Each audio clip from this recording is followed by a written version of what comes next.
نفس ما قدمت لغد واتقوا الله إن الله خبير بما تعملون ولا تكونوا كالذين نسوا الله فأنساهم أنفسهم أولئك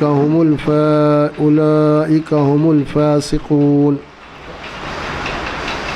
لا يستوي أصحاب النار وأصحاب الجنة أصحاب الجنة هم الفائزون لو أنزلنا هذا القرآن على جبل لرأيته خاشعا متصدعا من خشية الله وتلك الأمثال نضربها للناس لعلهم يتفكرون صدق اللہ العظیم۔ یہ 28واں پارہ ہے، سورہ حشر کے 4 آیات پڑھی گئی ہیں۔ آیت نمبر 18، 19، 20 اور 21 ہے یہ۔ گویا کہ سورہ حشر کے آخری رکوع کے آیات مبارکہ ہیں ابتدائی۔ سورہ حشر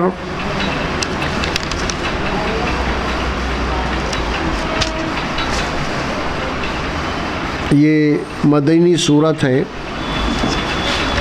جو 2 رکوعوں کے اوپر مشتمل ہے۔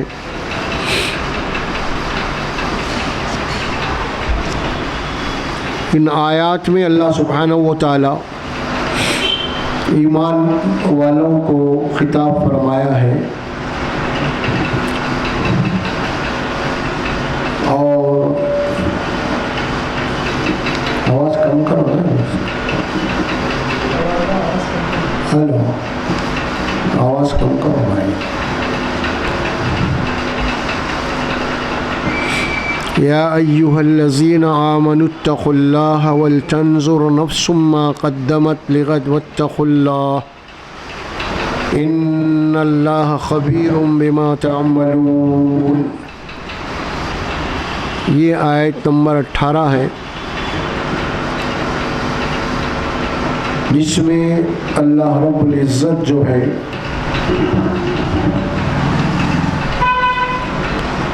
ایمان والوں سے خطاب کرتے ہوئے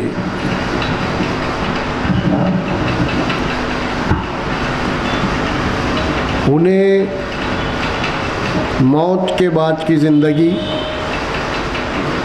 فکر دلائی گئی ہے۔ ان آیات میں ابتدائی جو آیات ہیں یہ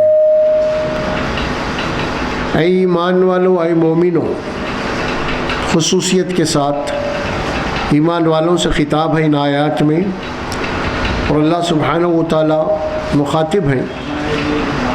اے مومنو، اے ایمان والو، ہر آدمی کو، ہر مومن کو چاہیے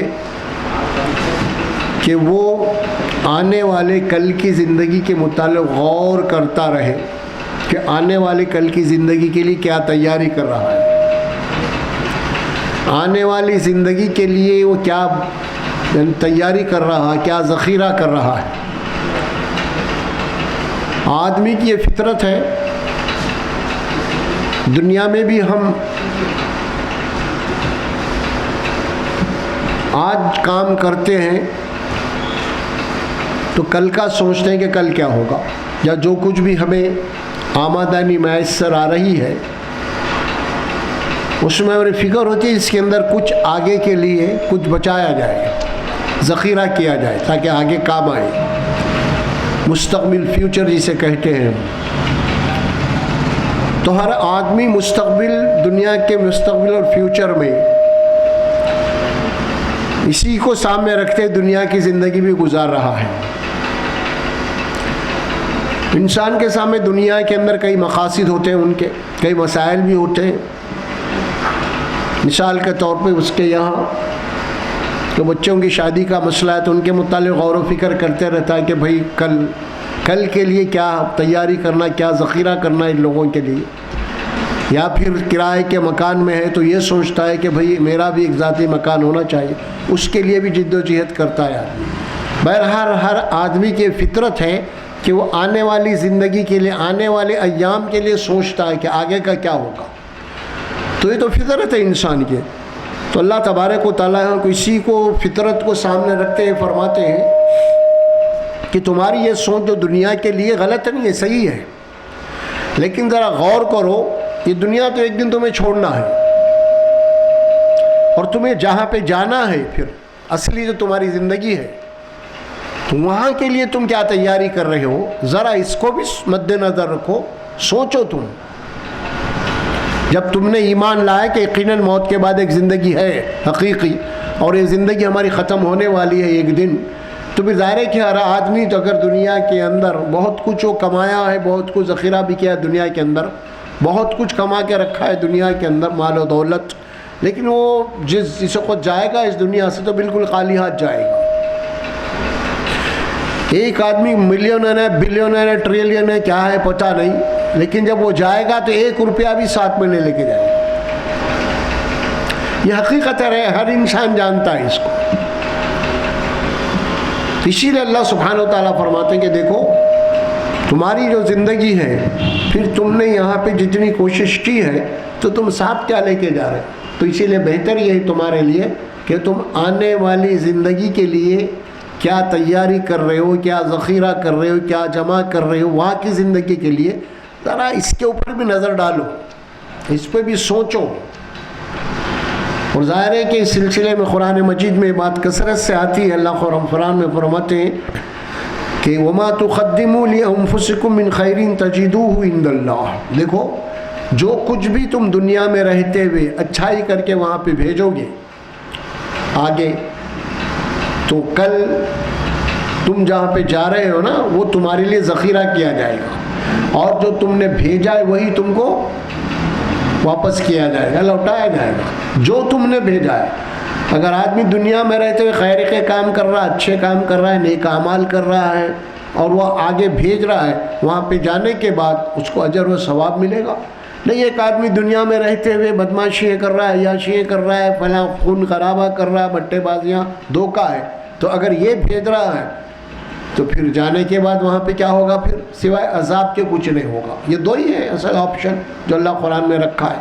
اسی لیے سوچو کہ تم کیا بھیج رہے ہو، جو بھی تم عمل کر رہے ہو نا، تمہارا ہر عمل روزانہ اللہ کے پاس پہنچ رہا ہے، جمع ہو رہا وہاں پہ جا، خیر کا ہو چاہے شر کا ہو، دونوں جمع ہو رہے وہاں پہ، اور جب تم وہاں پہ جاؤ گے تو تمہیں وہی اعمال واپس ملنے والے ہیں۔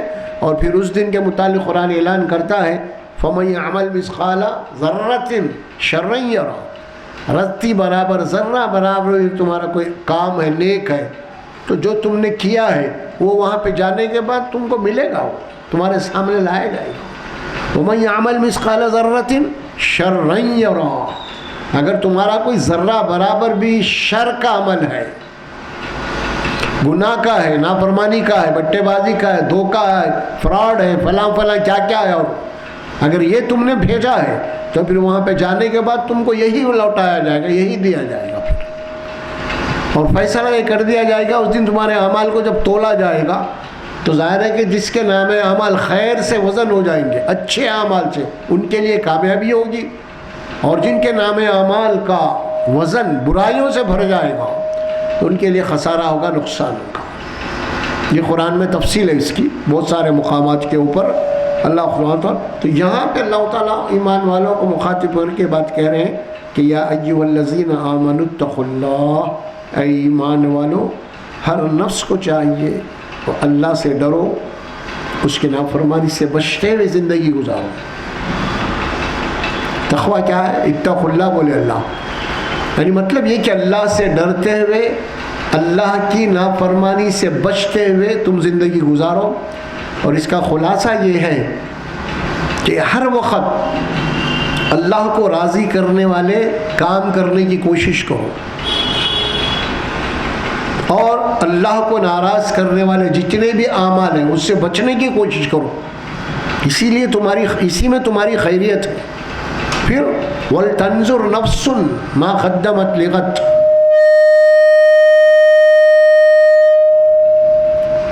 ہر نفس کو چاہیے کہ وہ جائزہ لیتے رہے ہر وقت، ہر آن، ہر لمحہ، کہ وہ آنے والی زندگی کے لیے کیا ذخیرہ کر رہا ہے، کیا بھیج رہا ہے، اس کا جائزہ لینا چاہیے ہر آن، ہر لمحہ۔ یہ آیت مبارکہ بڑی اہم ہے ہمارے پاس ہر انسان کے لیے، خاص طور پر ایمان والوں کے لیے، کیونکہ ان کا ایمان ہے موت کے بعد ایک زندگی ہے جہاں جانے کے بعد انسان کو اس کے اعمال کا بھرپور بدلہ دیا جائے گا نا. جیسے قرآن میں اللہ فرماتے ہیں کل نفس ذائقۃ الموت، ہر نفس کو موت کا مزہ چکھنا ہے. موت کا مزہ چکھنا ہے جس کے معنی یہ ہے کہ مرنے کے بعد اسلام کا جو عقیدہ ہے یا ہمارا ایمان ہے کہ مرنے کے بعد آدمی کی اصلی زندگی شروع ہوتی ہے. دنیا میں ہم کو جو بھیجا گیا ہے وہ تو صرف ایک امتحان کے لیے، ٹیسٹ کے لیے بھیجا گیا ہے صرف، بس اور کچھ نہیں. اور یہاں پہ انسان کو جو کچھ بھی ملا ہے اللہ نے دیا ہے، کچھ مال و اسباب دیے ہیں اور اس کے بعد اسے کوئی اختیار بھی دیا ہے، اور اس کا مقصد یہی ہے کہ اللہ نے کچھ دے کے، اختیار دے کے اس میں آزما رہا ہے کو اپنے اختیار کو کیسے استعمال کرتا ہے نا، اپنے اختیار کو کیسے استعمال کرتا ہے. یہ امتحان ہے. اختیار دینا، آزادی ملنا ہی ایک امتحان ہے. یہ آزادی اگر نہیں ہے تو امتحان نہیں ہے، کیونکہ انسان کے علاوہ جتنے مخلوقات ہیں ان کا امتحان نہیں ہے. کیوں؟ ان کو آزادی نہیں ہے. اللہ نے جو ان کے لیے لکھ دیا ہے، جو چاہیے وہی کھانا ہے، وہی پینا ہے، ورنہ ایک لمیٹڈ زندگی ہوگی.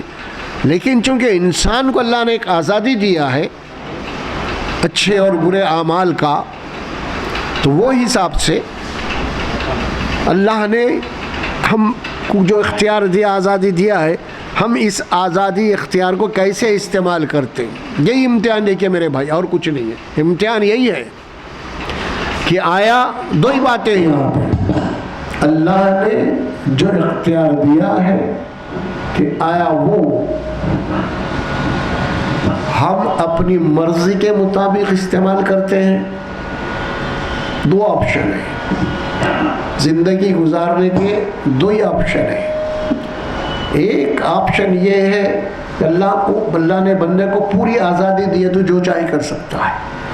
اب دو آپشن یہی ہے، ایک تو انسان ہر جگہ اپنی مرضی چلانا چاہتا ہے، اپنی مرضی، اسے آزادی ہے پوری اپنی مرضی سے. لیکن یہ دوسرا ہے امتحان میں، اور وہ ہے کہ اللہ کی مرضی. جب دونوں میں سے کسی ایک کا راستہ اختیار کرنا ہے. جو لوگ اپنی منمانی کرتے ہیں، اپنی مرضی چلاتے ہیں، ان کو آزادی ہے. لیکن جو لوگ اللہ کے مرضی کے مطابق اپنی مرضی بنا لیتے ہیں، تو پھر ان کے لیے اللہ تبارک و تعالیٰ نے آخرت میں جو انہیں انعام دے گا یا جزا دے گا، ان کے متعلق کیا فرمائے گا؟ جب تم نے دنیا کے اندر اپنی مرضی کو اللہ کے مرضی کے حوالے کر دیا ہے، تو اب آخرت میں اللہ فرماتے ہیں کہ اب ہم تم سے راضی ہیں. اب اللہ جب راضی ہو جائے گا ہم سے، تو پھر اس کا آپ اندازہ نہیں لگا سکتے. اور پھر جو لوگ دنیا کے اندر اللہ کی مرضی کو بازو رکھتے کہ اپنی مرضی چلاتے ہیں، کہ اپنی منمانی چلاتے ہیں، تو پھر ان کے لیے اللہ تبارک و تعالیٰ غضبناک ہوگا. پھر انہیں انعامات نہیں نوازا جائے گا، ہے نا بھائی. کہ اللہ کے جو وفادار بندے ہیں نا، انہی کو دنیا کا قانون بھی ہے، ہر انسان کا قانون ہے. آپ ایک معمولی دکان بھی کھولتے ہیں، کوئی نوکر کو رکھتے ہیں، ایک دو تین نوکر ہے، جو آپ کا وفادار نوکر ہے، آپ اس کے اوپر زیادہ توجہ دیتے ہیں. تنخواہ کے علاوہ بھی آپ اس کو جناب علی بہت سارے مراد دیتے ہیں، انعامات بھی دیتے ہیں کبھی اسے. لیکن ایک دوسرا نوکر بھی ہے جو اب اپنی نوکری سے مطلب رکھتا ہے، بس نوکری نہیں کو آنا بھی ٹائم پاس کرنا ہے، تو ایسا کو تو نکال دیتے ہیں. آپ اس کے اوپر آپ کرم نہیں کرتے، رحم نہیں کرتے، نکال دیتے ہیں اسے. یہی معاملہ اللہ تبارک و تعالیٰ کا. اللہ سبحانہ و تعالیٰ آپ کو جو دنیا میں بھیجا ہے انسان کو، ان کو اللہ سبحانہ و تعالیٰ، اللہ وہ بندے جو دنیا کے اندر اللہ کے وفادار بن کے زندگی گزارتے ہیں، اللہ کے قوانین کے مطابق زندگی گزارتے ہیں اور اللہ کی مرضی کے مطابق زندگی گزارتے ہیں، تو اللہ تبارک و تعالیٰ انہیں کل مرنے کے بعد کیا ہوگا؟ اپنے وفادار بندوں کو اللہ تبارک اپنی رضا سے نواز دے گا. جاؤ میں تم سے راضی ہوں. اور جو اللہ کے بندے راضی ہیں، اللہ جن سے راضی ہو گیا، اللہ انہیں جنت میں داخل کرے گا اور وہاں پہ اپنی منمانی وہ زندگی گزاریں گے. اب رہا وہ معاملہ دنیا کے اندر جو لوگ اپنی منمانی کرتے ہیں، اپنی چلاتے ہیں، اللہ اس کے رسول کو بازو میں کر دیتے ہیں، سائڈ میں کر دیتے ہیں، ہر جگہ اپنی، تو ظاہر ہے کہ ایسے ان کے اوپر اللہ کے انعامات نہیں ہوئیں گے، بلکہ اللہ کا غضب ہوگا پھر یہ ہے اصل معاملہ۔ اور اسی لیے اللہ سبحانہ و تعالیٰ نے فرمایا کہ ہر نفس کو چاہیے کہ ایمان والو غور و فکر سے کام لو کہ دیکھو مرنے کے بعد کی زندگی اصل زندگی ہے، یہ دنیا ایک دن فانی ہے، ختم ہونا ہے، اور دنیا میں جو بھی آیا ہے وہ ایک نہ ایک دن دنیا سے جانے والا ہے، کوئی رہنے والا نہیں ہے بھائی۔ اور جو بھی انسان دنیا کی زندگی کے متعلق قرآن مجید میں یہ بات آئی کہ دنیا کیا ہے، ایک سورہ کہف کے اندر ایک آیت آتی ہے جس میں اللہ فرماتے ہیں المال والبنون زینۃ الحیات الدنیا والباقیات الصالحات خیر عند ربک ثوابا وخیر عملا۔ دیکھو یہ دنیا کی زندگی کیا ہے، المال والبنون، دو ہی باتیں فرمایا، مال اور اولاد، اسی کے پیچھے انسان سارا، ہر ایک چھوٹا ہو بڑا ہو امیر ہو غریب ہو پیسے والا، دو ہی چیزوں سے محبت ہے اس کو، المال والبنون زینت الحیات الدنیا۔ اگر کسی کو اللہ تعالیٰ مال سے بھی نوازا ہے، اولاد سے بھی نوازا ہے، سب دیا ہے، اللہ فرماتے ہیں یہ کچھ دن کی رونقیں ہیں ساری، پھر ایک دن یہ ختم ہونے والا مسئلہ ہے۔ مال بھی تم چھین لیا جائے گا، تم خالی ہاتھ اس دنیا سے چلے جاؤ گے، یا پھر تم اپنی اولاد کو جتنا چاہتے تھے تم ایک اپنی اولاد کو چھوڑ کے نکل جاؤ گے، کوئی تمہارے ساتھ آنے والا نہیں ہے نا۔ اور جو چیز باقی رہنے والی ہے وہ تمہارے والباقیات الصالحات، یعنی وہ تمہارے اعمال، وہ تمہارے کام جو تم نے جو کیا ہے نا دنیا میں، صالحات اچھے کام، نیک اعمال، جس کے اندر لوگوں کو تکلیف نہ ہو۔ آپ ہمیشہ یہ سوچ کے دنیا گزاری ہے کہ ایک دن مجھے یہاں سے جانا ہے، لہٰذا کسی کو تکلیف نہ دیا جائے، انسانوں کے کام میں آیا جائے۔ بہرحال یہ ساری چیزیں اس کے اندر آتی ہیں، تو اللہ فرماتے والباقیات الصالحات عند ربک خیر، فرمایا کہ تیرے رب کے پاس جو چیز باقی رہنے والی ہے وہ نیک اعمال ہیں بس، اور یہی چیز باقی رہنے والی ہے۔ اور یہاں یہی بات فرمائی گئی کہ ہر نفس کو چاہیے کہ وہ آنے والی زندگی کے لیے کیا تیاری کر رہا۔ تنظر بولے اللہ تعالیٰ، تنظر کے معنی کیا ہے، یعنی روزانہ اپنی زندگی کا محاسبہ کرتے رہنا، دیکھتے رہنا اپنے اعمال کو، میں کیا کر رہا ہوں آخر۔ صبح سے اٹھ کے شام تک جو بھی کرے ہم، رات میں جب سو رہے نا تو دیکھنا اپن کیا کرا دن بھر میں، کتنے اچھے کام کرا، کتنے برے اعمال کرا۔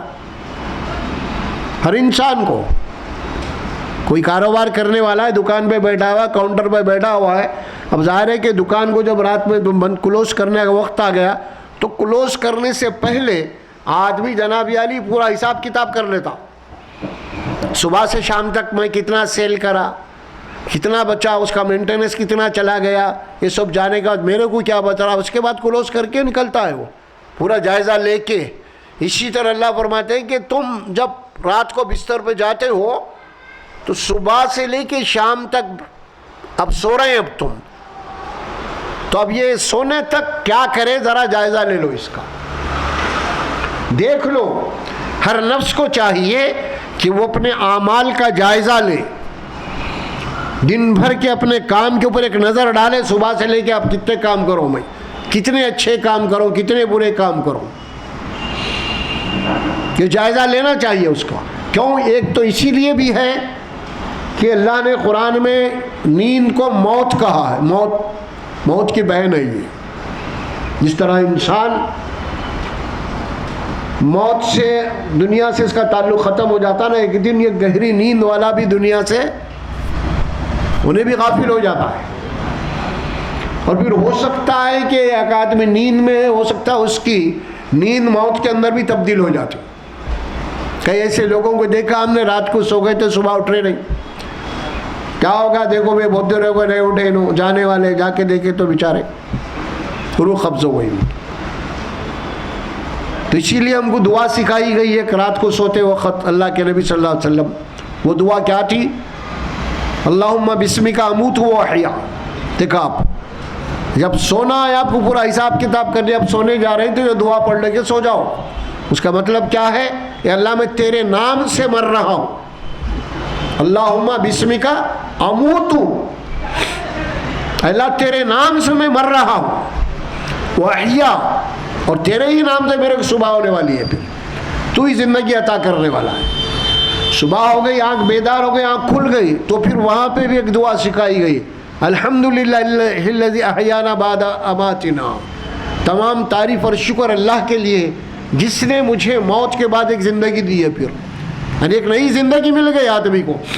ایک رات گزر گئی موت کی شکل میں، صبح ہو گئی تو پھر کیا ہوا؟ اس کو ایک نئی زندگی مل گئی، ایک نیا دن مل گیا، ایک نئی آزمائش شروع. پھر آج نئے کام چالو. آج کیا کرنا ہے آپ کو؟ وہ گیا سو دن گیا، وہ تو حساب کتاب میں آ گیا. اب یہاں سے پھر دوسرے دن کا حساب اور کتاب چالو ہو رہا ہے. اللہ سبحانہ و تعالیٰ وہی بات فرما رہے ہیں، آدمی کو چاہیے کہ ذرا اپنے اعمال کے اوپر نگاہ ڈالے، جائزہ لیتا رہے کیا کر رہا ہے، کس کی کوشش کر رہا. کیا صبح سے شام تک کبھی آخرت کا دماغ میں آیا اس کے؟ کبھی صبح سے لے کے شام تک جو آدمی بھی جو بھی کاروبار کر رہا ہے، چاہے وہ جاب کر رہا ہے، جو بھی ہے، کیا دن میں کتنے مرتبے سے خیال آیا کہ میرے اعمال اللہ کے پاس جا رہے ہیں، وہاں جمع ہو رہے میرے اعمال روزانہ، اور مجھے جا کے اللہ کے پاس حساب دینا میرے اعمال کا؟ دن میں کتنی مرتبے ہمیں خیال آیا؟ اس کو سوچنا ہے. غافل نہیں ہونا ہے، شیطان غافل کر دیتا ہے آپ کو. اگر روزانہ یہ کوئی خیال آ گئے ہمارے دل میں، اللہ کا احسان ہے. ہم وہ جب خیال آئے گا تو برائیوں سے بچیں گے، کسی کی حق تلفی کرنے سے بچیں گے، ہم کسی کے اوپر ظلم کرنے سے بچیں گے. ہم ارے بھائی مجھے بھی ایک دن مرنا، اللہ کے پاس جا کے حساب دینا ہے. پھر یہ آ جائے گا انسان کے دماغ میں. اسی لیے اللہ یہ بول رہے ہیں کہ ہر ایمان والے کو چاہیے کہ وہ دن بھر کا جائزہ لے لے رات کو سوتے وقت کہ وہ کیا بھیجا ہے، دن بھر کیا کرا کر. اگر یہ جائزہ لیں گا تو ظاہر ہے کہ رات میں جائیں گا تو آج کا دن ختم ہو گیا اس کا. اب پھر کل نئی صبح، نئے کام، نئے اعمال، تو پھر کل کا محاسبہ ہوگا. پھر اسی طرح روزانہ. اور پھر اس دن میں صبح سے شام تک جائزہ لینے کے بعد اگر کوئی غلطی ہو گئی، کوئی گناہ ہو گیا تو اس کو کیا کریں گا انہیں؟ اللہ کیا فرماتے ہیں؟ بھائی سونے سے پہلے تم اللہ کے دربار میں توبہ کر کے سو جاؤ، معافی مانگ کے سو جاؤ.